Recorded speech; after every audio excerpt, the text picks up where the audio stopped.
One of the questions that I'm often asked is who should make the first move in a negotiation?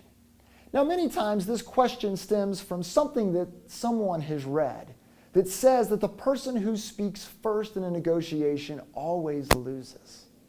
Well, there's lots of data that would suggest that, in fact, the contrary is true.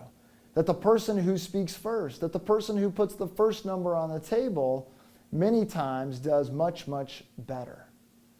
But the correct answer to this question is it depends. It depends on what you want to achieve with the opening offer. Do you want to achieve influence or do you want to achieve information?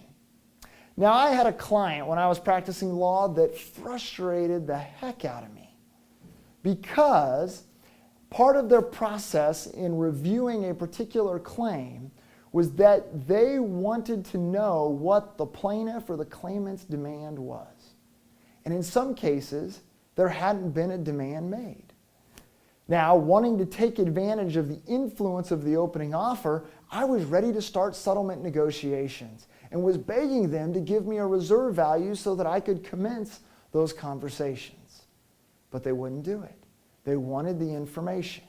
And it was fascinating to me to watch this process, where a case where we were talking in the $25,000 to $35,000 range, once we got in that demand, which was typically inflated as it should be, that reserve value would typically go up. All of a sudden, it would become a $50,000 to $60,000 case as a result of having that final piece of information. This very powerfully reflected the influence of the opening number. But there are times where the information is critically important. There are times where you need that information in order to craft a productive opening offer. But I would encourage you to think about what's more important to you in this moment. Is it the influence or is it the information? That's the strategic question that will lead you to making a very effective opening offer. And so the answer to this question of who is it depends. And what you have to weigh very simply is, do I want influence or do I want information?